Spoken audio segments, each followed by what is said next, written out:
The Su-57 was designed as a multi-role fighter that could survive across the full spectrum of air combat. Russian design philosophy assumes that electronic warfare and countermeasures can degrade long-range missile effectiveness. That creates a continued emphasis on certain factors such as close-in maneuverability, rapid energy recovery, as well as post-stall control. This is one of the reasons the engine had to support extreme throttle response along with high thrust-to-weight ratios and thrust vectoring without losing stability. The J-20 was designed around a completely different assumption. Chinese doctrine emphasizes early detection, long-range missile engagement, and disengagement before visual contact. The aircraft is optimized to act as a stealthy interceptor and strike platform rather than a dogfighter. That places greater priority on sustained speed and range, while maintaining reduced infrared signature even if it comes at the cost of extreme agility. Those priorities dictated engine design from the beginning, and they are immediately visible in the engines each aircraft flies today. The Su-57 is expected to transition to the Saturn AL-51F1 variant that promises better thrust, with flight testing performed and production already underway.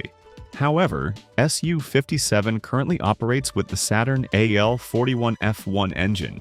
It's an advanced evolution of the AL-31 family used in the Su-27 and Su-35, but incorporates a redesigned fan, improved materials, and even a modern digital control system. The AL-41F1 produces approximately 9 tons of dry thrust and 14.5 tons of thrust in afterburner. Its thrust-to-weight ratio is significantly higher than earlier Russian engines and comes equipped with full authority digital engine control. Most importantly, it uses three-dimensional thrust vectoring nozzles that can deflect exhaust in multiple axes and provide pitch, yaw, as well as some roll authority independent of aerodynamic surfaces. The engine development path for the Chengdu J-20 was shaped by a specific strategic constraint. When the J-20 program began in the early 2000s, China lacked a high-thrust turbofan that was capable of meeting fifth-generation requirements. At the same time, reliance on foreign engines was seen as incompatible with long-term operational independence. As a result, the J-20 was designed from the outset to accommodate interim power plants, and an indigenous solution matured in parallel. Early engine choices prioritized things like reliability and predictable thermal behavior. It was also important that compatibility with stealth shaping, rather than pushing extreme performance margins, was present. The emphasis was on enabling long-range interception and low observability. This philosophy shaped key design decisions, and this is where the WS-15 was born. Conservative turbine temperatures were favored to improve service life, and thrust vectoring was deliberately excluded to reduce infrared exposure. Additionally, engine integration focused on smooth airflow and stable compressor operation. In effect, the J-20's engine architecture reflects a doctrine centered on range and first engagement advantage rather than close-in agility. Before we move forward and compare engine specifications of both aircraft, take a moment and tell us, would you prioritize raw performance or long-term reliability? Let us know your thoughts in the comments below, and we'll get back to this later in the video. The Su-57 has been described by Russian industry representatives and test pilots as capable of supersonic flight without the use of afterburner in certain flight conditions. Open-source defense reporting notes that this supercruise capability has been demonstrated during flight testing of aircraft powered by the AL-41F1 engine, especially in clean or lightly loaded configurations. However, no officially certified cruise speed or sustained Mach number without afterburner has been publicly released. Russian officials have stated that the introduction of the next-generation Izdeliye-30 engine is intended to improve supersonic cruise performance and overall propulsion efficiency compared to the AL-41F1. The J-20's supercruise performance has been more constrained. Early WS-10-powered aircraft struggled to maintain sustained supersonic flight without afterburner when carrying operational loads. Later, WS-10C improvements reduced this limitation, but consistent and reliable supercruise appears to depend on the full operational deployment of the WS-15. At these performance levels, heat becomes the dominant constraint. Open-source defense reporting consistently notes that engines intended for sustained, high-thrust operation face extreme thermal stress, with turbine components operating near the limits of available materials and cooling techniques. Russian industry sources describe the AL-41F1 as incorporating updated high-temperature materials with revised internal cooling and improved digital control compared to earlier AL-31 variants. At the same time, public reporting indicates that sustained high-temperature operation continues to influence service life and maintenance requirements. Chinese reporting on the WS-10C emphasizes the introduction of improved single-crystal turbine blade alloys as well as upgraded thermal barrier coatings and tighter manufacturing tolerances compared to earlier WS-10 variants. The aim is to improve thermal stability and service life rather than large increases in operating temperature. Open-source analyses characterize this approach as more conservative and one that prioritizes durability and predictable performance. For both aircraft, thermal management is presented in public sources as a continuing constraint rather than a resolved issue, with further improvements in materials and cooling identified as a central goal of next-generation engine development. These thermal limits also shape how engines are controlled in flight. The Su-57's engines employ three-dimensional thrust vectoring that allows the aircraft to maintain control at very high angles of attack and low airspeeds. This enables controlled flight beyond 60 degrees angle of attack and enhances nose-pointing capability during close-in combat. However, this capability comes with trade-offs. Thrust vectoring nozzles are mechanically complex. They're also heavier and more difficult to optimize for radar and infrared stealth. Russia has chosen to accept these costs in exchange for maneuverability. Thrust vectoring has not been confirmed as a standard feature on operational J-20 aircraft. While open-source imagery and defense analysis suggest that thrust vectoring exhaust designs have been tested on certain prototypes or developmental airframes, there are no Chinese official sources that have indicated thrust vectoring being employed across the current J-20 fleet. Instead, public reporting emphasizes aerodynamic shaping and flight control software as the primary means of control authority, consistent with a stealth-focused design approach. The difference reflects doctrine rather than engineering inability, which becomes even clearer when examining infrared visibility. Engine exhaust is one of the most difficult aspects of stealth to manage. Hot exhaust gases produce strong infrared signatures that cannot be fully hidden. Open-source reporting describes the Su-57's engine integration as using a combination of exhaust airflow mixing and geometric shielding to reduce infrared visibility. The exhaust design limits direct line of sight to hot turbine components from the rear, and mixed airflow lowers exhaust plume temperature before exit. Engine control logic can also moderate exhaust temperatures outside high-thrust regimes, reducing infrared exposure at the cost of peak performance.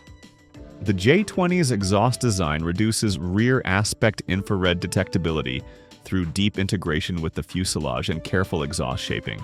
Analyst reporting indicates that infrared signature reduction is achieved primarily through engine integration rather than thrust vectoring. Later prototypes and production aircraft equipped with WS-10 variants feature serrated and jagged edge exhaust nozzles intended to disrupt exhaust flow and reduce plume coherence.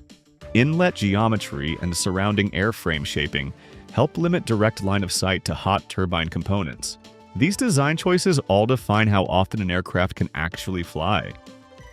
Russian engine philosophy has traditionally prioritized performance over longevity. Even though the AL-41F1 represents a significant improvement, it still requires more frequent inspection and overhaul than Western equivalents. China's approach with the WS-15 emphasizes predictable service life and fleet-wide consistency. A large operational fleet demands engines that behave uniformly across thousands of flight hours, even if peak performance margins are more conservative. This difference reflects scale. Russia produces the Su-57 in limited numbers. China plans for hundreds of J-20s, and that scale shapes development speed. The Su-57 program advances deliberately but slowly, constrained by production volume and funding. Fewer aircraft mean fewer real-world engine data points, and that ultimately slows refinement. On the other hand, the J-20 benefits from mass production. Even with early engine limitations, feedback cycles are faster and allow smaller improvements to keep compounding over time. Neither approach guarantees superiority, but they define how quickly limitations are identified and corrected. The Su-57's engines are built around agility with thrust vectoring and high-risk thermal performance. They reflect a doctrine that still values close combat and pilot authority. The J-20's engines are built around stealth compatibility while offering sustained range as well as fleet reliability.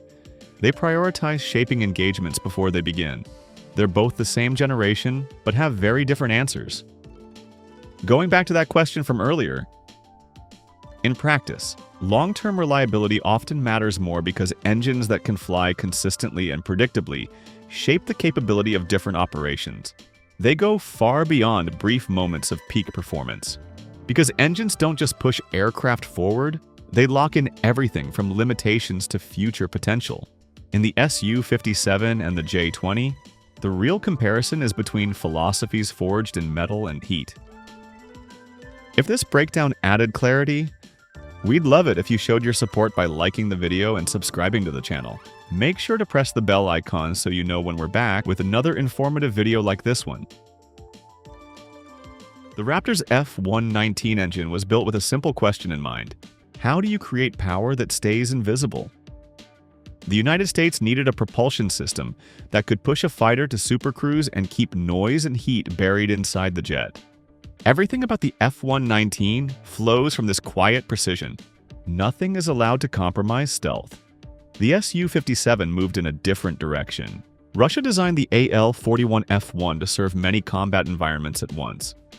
High-altitude interception with low-altitude maneuvering, quick bursts of thrust and compatibility with existing manufacturing lines. It is an evolution of the AL-31 family used on the Su-27. That meant the Felon's engine had to balance thrust and maintenance simplicity with affordability. Even its future second-stage engine, the Izdeliye 30, still follows this flexible philosophy. This split in vision sets up the entire comparison. One system aims to be invisible while the other aims to be powerful and versatile. The F-119 is a low-bypass turbofan with a bypass ratio 0.3. That ratio might seem tiny, but it is intentional. Lower bypass means hotter exhaust and higher thrust per unit of air. Yet in the F-119, it also reduces the exhaust diameter and helps radar and infrared control. It has a 3-stage integrally bladed fan along with advanced cooling for the turbine blades. All of these parts work together to create smooth pressure transitions at high altitude and during supercruise. The AL-41F1 is also a low bypass turbofan, but its ratio sits closer to 0.6. That detail alone tells the story. A higher bypass flow increases mass airflow and allows high thrust without relying on turbine temperature. It also gives better fuel economy at subsonic speeds. The engine uses a 4-stage fan, 9-stage compressor, and feeds a large afterburner section derived from earlier flanker designs. Inside the F-119, the fan blades are designed for quiet efficiency. Variable inlet guide vanes regulate airflow before it reaches the compressor. This stabilizes pressure during supercruise where airflow is still supersonic around the inlet. The compressor itself maintains high pressure ratios without sudden surges. Every stage reduces radar reflections and controls temperature distribution. The AL-41F1 fan is shaped for high mass flow. Russia prioritized volume of air instead of cross-sectional stealth. Its compressor stages are durable and simple to manufacture, and they are optimized for rapid acceleration and deceleration. This is why the Su-57 can go from military thrust to afterburner so quickly. Its responsiveness is essential for its close-range maneuvering philosophy. Before we move forward, here's a question for you. If the AL-41F1 accelerates faster, does it also lose efficiency at high supersonic speeds? Hold that thought. We'll return to it once we reach thermal loads. The F-119's combustor uses advanced cooling channels and precise fuel spray patterns to maintain uniform temperature. The hotter a turbine runs, the more power it produces. But the Raptor cannot afford uneven heat because it exposes structural weaknesses and increases infrared signature. Engineers therefore found a balance where the engine stays hot enough for performance yet cool enough for stealth. Meanwhile, the AL-41F1 combustor focuses on high energy output. Its temperature management accepts wider thermal variation and prioritizes thrust over tight infrared control, but that gives it more short-term punch. Russian engines traditionally accept higher thermal stress in exchange for high thrust under demanding maneuvers. The AL-41F1's turbine blades use a mix of single crystal and directionally solidified materials, However, there is no publicly available data proving a shorter turbine blade lifespan compared to the F-119. This leads into the next major difference about how each jet handles heat when flying fast. When the F-22 supercruises, the F-119 must maintain a stable temperature distribution for several minutes at a time. The engine uses complex internal cooling, including air bled from the compressor and fuel-based heat exchangers. That cooling keeps turbine blades intact and prevents thermal spikes that could show up on infrared sensors. The AL-41F1's higher bypass ratio increases drag inside the inlet, and the legacy design of the compressor limits how long the engine can stay near maximum temperature. While the Su-57 can achieve supersonic flight without afterburner under certain conditions, its ability to sustain supercruise for long periods is not well documented and is generally considered more demanding than in the F-22. So, if thermal stress limits sustained performance, why does the Su-57 still rely on the AL-41F1? That answer becomes clearer once we discuss thrust vectoring and agility. But before we move forward to that, what's fascinated you most about these two engines? Drop your thoughts in the comments below. So both fighters use thrust vectoring, but their goals are not the same. The F-119's nozzle can deflect up to 20 degrees vertically. It is a two-dimensional nozzle designed to keep radar reflections predictable. The rectangular exit also helps manage the shape of the exhaust plume and lower infrared output. Vectoring in the F-22 supports controlled post-stall maneuvers, but only within ranges that maintain stealth geometry. The AL-41F1 uses round nozzles with full multi-axis deflection, typically within 15 degrees on each engine. They can deflect independently, allowing the Su-57 to rotate in dramatic ways. These nozzles are easier to manufacture and give the Felon extreme agility at low speeds. But this choice also reveals a compromise. Round nozzles increase radar cross-section and infrared exposure. Russia accepted these penalties because they wanted maneuverability for dogfighting and missile evasion. The F-22's inlets are built for stability at high speeds. They use serpentine ducts to hide the compressor face from radar. The geometry slows and stabilizes incoming air. If the airflow becomes turbulent, the engine could surge during supercruise. This is why the Raptor's intakes are fixed and carefully shaped. The Su-57 uses variable geometry inlet ramps. These ramps manage airflow during high angles of attack, ensuring the AL-41F1 receives enough air during sudden maneuvers. They are less optimized for radar reduction but excellent for airflow flexibility. These inlet differences explain why the Felon can perform extreme maneuvers without starving the engine, while the Raptor can maintain stable supersonic speed for extended periods. Inside the F-22, fuel acts as a thermal sponge. Before reaching the combustor, fuel circulates through heat exchangers connected to avionics and hydraulic systems. This keeps internal temperatures low and reduces thermal spikes near the nozzle. The F-119 depends on this system to maintain stealth and reliability. The Su-57's fuel system follows typical Russian design, with multiple tanks spread through the fuselage and wings. Its setup focuses on delivering fuel quickly to the afterburner and keeping flow stable during high-angle maneuvers. Unlike the F-22, open sources don't show the Su-57 using fuel as a major thermal sink. And the AL-41F1's cooling system, at least in public documentation, places far less emphasis on stealth-oriented temperature control. The F-119 exhaust is flattened and shielded by the Raptor's tail surfaces. Cold bypass air mixes with hot core exhaust inside the nozzle to reduce temperature before it exits.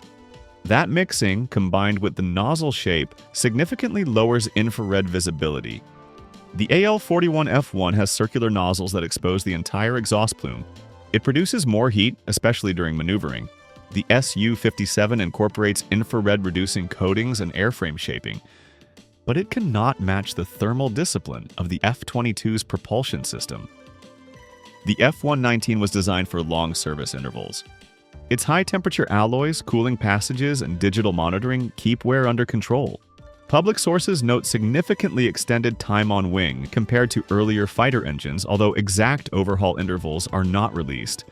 The AL-41F1s often require more frequent inspection and overhaul due to higher thermal stress and simpler cooling. Estimates vary, but typical time between overhauls is significantly lower than the F-119. In practice, the F-22 benefits from stable thrust at every altitude. Its engine allows predictable maneuvering, long supersonic transit, and low visibility. It is not built for dramatic airshow maneuvers. Instead, it delivers controlled performance. The Su-57 benefits from rapid throttle response and high agility in close combat. Its engine can handle abrupt changes in angle of attack and sudden bursts of thrust. This supports the Felon's multi-role mission set. These behaviors come directly from the design philosophies introduced at the start. Two fighters and two completely different visions of air combat. The Raptor hides behind precision and control, while the Felon embraces agility and flexibility. So, which exhaust design do you think gives the bigger tactical edge today? Share your take in the comments.